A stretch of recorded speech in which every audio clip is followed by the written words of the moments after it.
अगर आपने इस वीडियो पर क्लिक किया तो साफ सी बात है कि आप वियतनाम का ट्रिप प्लान कर रहे हैं, फिर प्लान कर चुके हो और चाहते हो कुछ एक्स्ट्रा इन्फॉर्मेशन जो आपको इस वीडियो से मिलने वाली है। हाय एवरीवन, मेरा नाम है जोगिंदर और आज के इस वीडियो में बात करने वालों में सारे उस इन्फॉर्मेशन के बारे में जो आपको चाहिए वियतनाम ट्रिप को प्लान करने में। कैसे आपको वीजा मिलेगा, कहाँ से आपको फ्लाइट बुक करना पड़ेगा, कहाँ आप जा सकते हो, कहाँ रह सकते हो, कहाँ से आपको सिम खरीदना है, कहाँ कहाँ घूमना है, सब कुछ मैं इस वीडियो में शेयर करने वाला हूँ। तो बने रहिए और देखते रहिए इस वीडियो को। तो सबसे पहले मैं बात करता हूँ वियतनाम के बारे में। ये बटा हुआ है 3 पार्ट्स में, north, centre and south. North में मिलेगा आपको हनोई, सेंटर मिलेगा आपको दानांग और साउथ मिलेगा आपको हो ची मिन। अगर आप प्लान कर रहे हो वियतनाम के साथ साथ कंबोडिया और लाओस भी ट्रैवल करने का, तो आप हनोई से शुरू कीजिए और हो ची मिन पे खत्म कीजिए, जहाँ से आप बस पकड़ के जा सकते हो कंबोडिया। तो यार किसी भी कंट्री को ट्रैवल करने के लिए आपको चाहिए होता है वीजा, और यहाँ पे आपको चाहिए होगा ई वीजा। अगर आपके पासपोर्ट में लास्ट नेम नहीं है तो आपको करना पड़ेगा मैनुअली अप्लाई, जिसके लिए आपको जाना पड़ेगा किसी भी ट्रैवल एजेंसी के पास। बट अगर आपके पासपोर्ट में लास्ट नेम भी है तो आप जा सकते हो डायरेक्ट वियतनाम की वेबसाइट पर, जिसका लिंक मैं नीचे डिस्क्रिप्शन में शेयर कर दूंगा। आप वहां से खुद से अप्लाई कर सकते हो, जिसका चार्ज पड़ेगा 2100 रुपये। और अगर आप किसी एजेंसी के थ्रू जाना चाह रहे हो, अगर आपको मैनुअली अप्लाई करना पड़ रहा है, जैसे कि मेरे केस में हुआ, तो मेरे केस में पासपोर्ट में लास्ट नेम नहीं था तो मुझे मैनुअली अप्लाई करवाना पड़ा था, उसका चार्जेस पड़ता है आपको 4000 रुपये। तो ये तो होगी वीजा की बात। अगर अब मैं बात करूँ फ्लाइट के बारे में, तो आप दिल्ली, मुंबई, अहमदाबाद, कोलकाता और बैंगलोर से भी डायरेक्ट फ्लाइट लेकर पहुंच सकते हैं वियतनाम। अब ये डिपेंड करता है कि आप किस सिटी से फ्लाइट ले रहे हो और किस सिटी में जाना चाहते हो। तो ट्राई करो जहां से आप कम पैसे में फ्लाइट ले सको। जैसे मेरे केस में मैं गया था दिल्ली से, तो मेरे को रिटर्न फ्लाइट पड़ी थी 16,400 रुपये की, हनोई टू हनोई, और मेरा ट्रिप था 9 डेज का। तो आप अपनी चॉइस के अकॉर्डिंग और अपने डेज के अकॉर्डिंग अपनी ट्रिप्स प्लान कर सकते हो और एडवांस में फ्लाइट बुक कर सकते हो। अब वीजा और फ्लाइट तो हो गया, अब आप पहुंचते हो डायरेक्ट वियतनाम। वियतनाम में पहुंचते सबसे पहले जो आपको चाहिए होता है इंटरनेट। तो वहां पे आप जाते हैं एयरपोर्ट पर खरीदोगे सिम, जिसके लिए आपको चाहिए होगा थोड़ा करेंसी। तो या तो आप इंडिया से डॉलर्स में लेकर जाना है, या फिर आप वहां जाती है करेंसी कन्वर्ट करवाना, जिसमें मैं एडवाइस करूंगा आप एटीएम कार्ड यूज करें, फॉरेक्स कार्ड यूज करें। तो एक ही बार में जितना आप करेंसी निकाल सकते हो वो निकाल लोगे। एक्स्ट्रा बहुत चार्जेस लगते, मेरे को भी काफी ज्यादा एक्स्ट्रा चार्जेस देने पड़े थे। अदरवाइज आप कैश कैरी कर रहे हो तो आप थोड़ा कैश चेंज करवा सकते हो एयरपोर्ट पे, जहां से आप सिम कार्ड खरीद सकते हो और ग्रैब से इजिली आप टैक्सी बुक करके पहुंच सकते हो सिटी। अगर सिम कार्ड की बात करूं मैं, वीएयरटेल और मोबीफोन, दो सिम कार्ड काफी बेस्ट चलते हैं। मैंने यूज किया वीएयरटेल, जिसका मुझे पड़ा था 350,000 वीएनडी डोंग। तो आप सबसे पहले सिम कार्ड खरीद कर अपने ग्रैब से टैक्सी बुक कीजिए और पहुंच जाइए सिटी। अब इसमें मैं एक बात बता दूं कि आपको एयरपोर्ट पे पहुंचते बहुत सारे टैक्सी ड्राइवर अप्रोच करेंगे, तो एडवाइस करूंगा आप ग्रैब से ही टैक्सी बुक कीजिए और पहुंच जाइए सिटी। और यहाँ पे गूगल मैप बहुत ही ज्यादा स्मूथली काम करता है, यहाँ पे इंटरनेट की कोई इशू नहीं आता, तो आप गूगल मैप पर फुल भरोसा करके चल सकते हो, मेनली सिटी स्पेशली। अब सबसे पहले सिटी में पहुंचते ही आपको चाहिए होगी करेंसी। अगर आप अपने हॉस्टल या होटल बुक किया, आप अपने वहाँ प्रॉपर्टी में पहुंचे, आप चेक इन किए,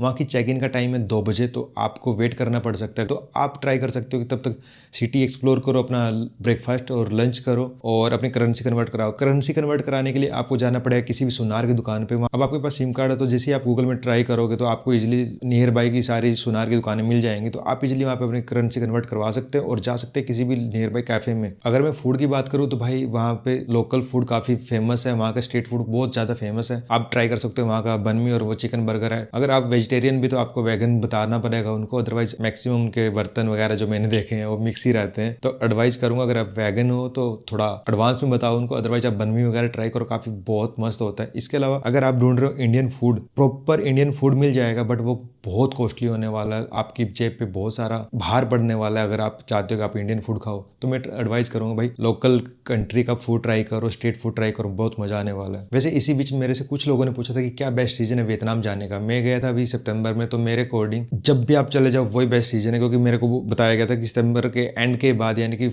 अक्टूबर से लेकर मार्च तक बहुत काफ़ी बेटर सीजन रहता है, बारिश बहुत कम होती है, तो आप इजीली एक्सप्लोर कर सकते हो। जैसे मैं गया था सितंबर में तो मेरे को टाइफून भी फेस करना पड़ा था, अदरवाइज बारिश थी वहाँ पे, बट काफ़ी क्रेजी वेदर था, बहुत ही मज़ा आया। आप मई से लेकर के अगस्त तक अवॉइड कर सकते हो जाना। अगर आपको फिर भी लगता है कि आपके पास टाइम है तो आप जा सकते हो, इतना भी टफ नहीं होगा। बट हाँ, नॉर्थ पार्ट में बारिश रहेगी, आपको बारिश फेस करनी पड़ सकती है, तो एडवाइस करूँगा पहुंचो लेके जाए। अब आते हैं वीडियो के मेन पार्ट पे, जिसमें बहुत सारी क्वेरी मेरे को आई थी, क्या आइटनरी आपने फॉलो की। जैसे कि मैंने आपको बताया मैं 9 डेज के सोलो बैकपैकिंग ट्रिप पे था, तो मेरे 9 डेज में मैंने हर वो जगह एक्सप्लोर की जहाँ मैं जा सकता था। तो दोस्त मेरा ये ट्रिप था हनोई टू हनोई, तो मैंने हनोई और दानांग दोनों सिटी एक्सप्लोर की थी, जिसमें मैंने सापा भी ऐड किया था और हनोई के आसपास के सारे जो एक्सप्लोर में कर सकता था वो किया था। तो अगर मैं आइटनरी की बात करूँ तो आप पहले दिन पहुंच जाओ हनोई, जहाँ आप एक्सप्लोर करोगे लोकल स्ट्रीट्स, लोकल फूड और वहाँ की ट्रेन स्ट्रीट्स को। अगर आप चाहो तो डीजीआई स्टोर से जाके डीजीआई प्रोडक्ट भी खरीद सकते हो, जैसे मैंने किया, मैंने वहाँ जाती डीजीआई से शॉपिंग की, तो आप वो भी कर सकते हो। और शाम को एक्सप्लोर कर सकते हो वहाँ की बीर स्ट्रीट और वहाँ की फेमस लेक। डे 2 पर जा सकते हो आप होलांग बे, जहाँ आपको ट्रैवल एजेंसी खुद आपके हॉस्टल या होटल से पिकअप करेगी और वहीं पर ड्रॉप करेगी।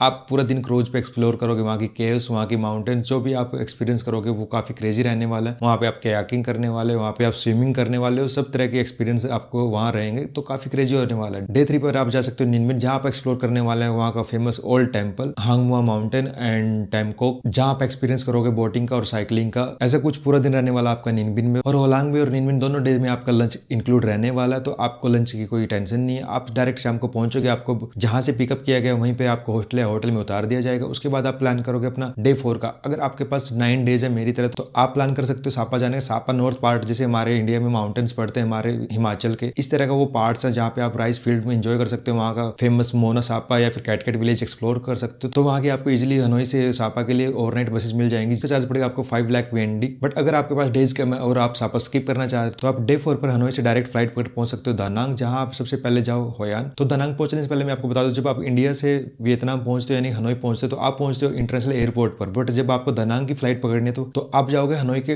डोमेस्टिक एयरपोर्ट पर। ये मैंने गलती की थी, मैं कैब शेयरिंग कर रहा था एक इंटरनेशनल ट्रैवलर के साथ जो जा रहा था इंटरनेशनल एयरपोर्ट पर, जिसकी वजह से मैं भी पहुंच गया इंटरनेशनल एयरपोर्ट। बट आपको वहां से फ्री शटल मिल जाती है अगर आप भी बाई चांस ऐसी गलती कर बैठते हो। तो फ्री शटल में आप आ सकते हो डायरेक्ट हनोई के डोमेस्टिक एयरपोर्ट, जो कि पड़ता है इंटरनेशनल एयरपोर्ट से 4 से 5 किलोमीटर। तो मेरे दोस्त, अब आप डायरेक्ट हनोई से फ्लाइट पकड़कर पहुंच जाओगे दानांग। और मैं आपको एडवाइस करूंगा दानांग की बजाय आप डायरेक्ट पहुंच जाइए होयान, जहां आप रुक सकते हो 2 दिन और 1 दिन रुक सकते हो दानांग में। जिस दिन आप हनोई से होयान पहुंचते हो, आपको दोपहर हो जाती है पहुंचते पहुंचते, अगर आप अर्ली मॉर्निंग फ्लाइट लेते हो। और उसके बाद थोड़ा रेस्ट करने के बाद आप एक्सप्लोर कर सकते हो वहाँ का ओल्ड टाउन, वहाँ का जापानीज ब्रिज, और वहाँ आप इंजॉय कर सकते हो शाम को लैंटन स्ट्रीट और बोट राइड। काफी प्यारी जगह लगती है इवनिंग में। अगर मैं अपने एक्सपीरियंस की बात करूँगी, वियतनाम में मेरा बेस्ट एक्सपीरियंस रहा था ओयान में। शाम का जो टाइम होता है पूरा लाइटिंग में, वहाँ बहुत सारे कैफेज, आप जहाँ भी जाओगे, जितना भी एक्सप्लोर करना चाहोगे, जितना भी इंजॉय करना चाहोगे, वहाँ बैठ के इंजॉय कर सकते हो। अगर फूड की बात करूँ, वहाँ की लोकल फूड को इंजॉय करिए, वहाँ शॉपिंग करिए, और नेक्स्ट डे आप सुबह सुबह उठकर निकल जाइए साइकिलिंग टूर के लिए। अब इस केस में अगर आपको फुल डे के लिए साइकिल चाहिए तो आपको पड़ेगी वो 30,000 VND में। अगर आपको चाहिए हाफ डे के लिए तो वो पड़ेगा आपको 20,000 VND में। तो मैं एडवाइस करूंगा फुल डेज के लिए या फिर हाफ डेज के लिए जैसे भी आपको साइकिल मिले, साइकिल लेते ही निकल जाइए बीच के लिए। आपको 4 से 5 किलोमीटर की राइड पड़ेगी, जिसमें मैं सारी लोकेशन, सारे लिंक्स आपको डिस्क्रिप्शन में शेयर कर दूंगा। एक्सप्लोर कीजिए वहाँ का फेमस बीच, और उसके बाद निकल जाइए बास्केट बोट राइड के लिए, जहाँ एक्सपीरियंस करने वाले आप वहाँ के फेमस कोकोनट बोट राइड का। काफी क्रेजी एक्सपीरियंस रहता है। मैंने ये किया था ओनली 100K VND में, जहाँ आपको कॉम्प्लीमेंट्री ड्रिंक भी प्रोवाइड किया जाता है। तो मैं दोस्त ये एडवाइस करूंगा, अगर आप होयान जा रहे हो तो भाई ये एक्सपीरियंस मिस मत करना। और शाम को वापस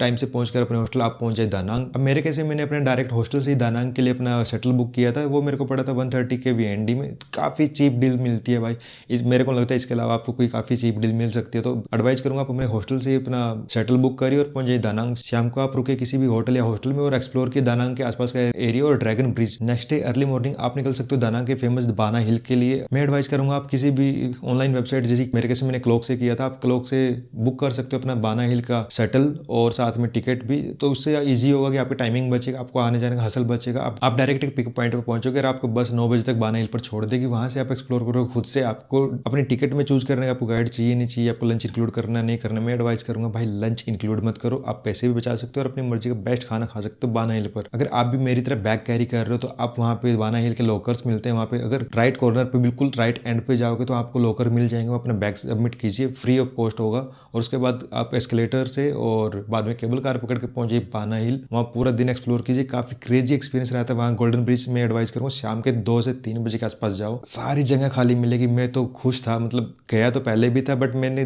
जैसे घूम फिर के आया, पूरा एक्सप्लोर करके आया, तो मुझे 3 बजे के आसपास पूरा जगह खाली मिला था। और शाम को 4:15 से 5 बजे के आसपास आपको बस फिर से पिक करती है आपके बाना हिल पॉइंट से, जहां आपको ड्रॉप किया जाता है और बाद में आपको सिटी ले जाकर छोड़ देती है। तो इस तरह से आप एक्सप्लोर कर सकते हो काफी हसल फ्री बाना हिल और दानांग का एरिया भी। और इसी के साथ आपका ट्रिप एंड होने पे आता है। मेरे केस में क्या था कि मेरी फ्लाइट थी दानांग से हनोई के लिए। अगर आप प्लान कर रहे हो होचिमिन जाने का, होचिमिन एक्सप्लोर करने का, तो आप दानांग से ओवरनाइट फ्लाइट पकड़ कर जा सकते हो होचिमिन। अदरवाइज मेरी तरह आप भी वापस पहुंच जाइए हनोई, और हनोई में आखिरी दिन शॉपिंग और एक्सप्लोर करने के बाद अपनी ओवरनाइट फ्लाइट पकड़ी और पहुंच जाइए सुबह इंडिया। इस तरह आपकी पूरी आइटनरी सॉर्टेड है। आपको कहीं भी किसी से भी कुछ पूछने की जरूरत नहीं बचेगी, किसी भी ट्रैवल एजेंसी पर जाने की जरूरत नहीं बचेगी। आप खुद से सारा प्लान कर सकते हो। लास्ट बट नॉट लिस्ट, अगर मैं बात करूं मेरे कॉस्ट के बारे में, कितना मेरे को ट्रिप पे एक्सपेंस पड़ा, तो मैं बता दूंगा भाई इंक्लूडिंग फ्लाइट ये ट्रिप पड़ा मुझे 50 से 55 रुपए का। आप भी चाहो तो इसको 50 से 55 रुपए में कर सकते हो, क्योंकि मेरा सबसे पहला कॉस्ट पड़ा मुझे फ्लाइट का, जिसका कॉस्ट था 16,400 रुपए। अगर आप अपने डेज मैनेज कर सकते हो, जैसे मैंने अपना एक डे मैनेज किया था, उसकी वजह से मेरी फ्लाइट 24,400 रुपये से 16,400 रुपये की हो गई थी। उसके बाद अगर मैं वीजा की बात करूँ, वीजा पड़ेगा आपको 2,000 रुपये में और सिम कार्ड पड़ेगा आपको ऑलमोस्ट 800 से 900 रुपये में। अब ट्रांसपोर्ट की बात करूँ मैं, एयरपोर्ट से सिटी में जाना और सिटी से फिर एयरपोर्ट आना, एयरपोर्ट से फिर दानांग के लिए आगे फ्लाइट पकड़ना है, इस सब में मेरे को पड़ा 13 से 14,000 रुपये का एक्सपेंस। क्योंकि जो मैंने हनोई से दानांग और दानांग से रिटर्न की फ्लाइट बुक की थी वो मैंने इंस्टेंट बुक की थी, वो मेरे को 7 से 7,500 रुपये की पड़ी थी। मेनली उसका चार्जेस था। और जैसे मैं सापा भी गया बस में हनोई से, तो उसका चार्जेस मेरे को 5 लाख VND पड़ा था। तो इस वजह से मेरा ट्रांसपोर्ट का एक्सपेंस बढ़ जाता है। अगर आप चाहो तो उसको कंट्रोल कर सकते हो, कैब को शेयर करके या फिर लोकल ट्रांसपोर्ट यूज कर। लास्ट डे पे मैंने लोकल ट्रांसपोर्ट भी यूज किया था, जिसमें मैंने बसेस में ट्रैवल किया था और जिसमें मेरे लगे थे सिर्फ 30 रुपए। भाई सोच सकते हो आप लोकल ट्रांसपोर्ट में कितना पैसा बचा सकते हो। अगर आप ट्राई कर सकते हो लोकल ट्रांसपोर्ट में ट्रैवल करने होगी, जिसमें 1.5 से 2 घंटा लगता है, तो आप बहुत पैसा बचा सकते हो लोकल ट्रांसपोर्ट के जरिए। अगर मैं बात करूँ फूड की, तो फूड आप काफी अफोर्डेबल प्राइस में कर सकते हो अगर आप वहाँ का लोकल फूड ट्राई करते हो। अगर आप भी प्लान कर रहे हो इंडियन फूड खाने का वहाँ जाके हर रोज, तो भाई वो आपका बजट को बहुत सारा बढ़ा देगा। जैसे मैंने 1 डे ट्राई किया था इंडियन फूड और वो मुझे 700 से 800 रुपये पड़ा था 1 मील के लिए। तो आप ट्राई करोगे वहाँ के लोकल स्ट्रीट फूड ही एंजॉय करो। वहाँ के बनमी और बर्गर काफी फेमस है और काफी अच्छी क्वालिटी के होते हैं। तो अब मैं स्टे की बात करूँ तो भाई इंडिया के इक्वली स्टे बढ़ता है। वहाँ पे 350 से 400 रुपये में एवरेज चार्ज था पर डे का, पर नाइट का वहाँ पे हॉस्टल में। अगर होटल की बात करूँ भाई, होटल थोड़ा एक्सपेंसिव हो सकता है एज पर द रिक्वायरमेंट आपकी। तो हॉस्टल का मैं बता दूँ तो ओवरऑल आपको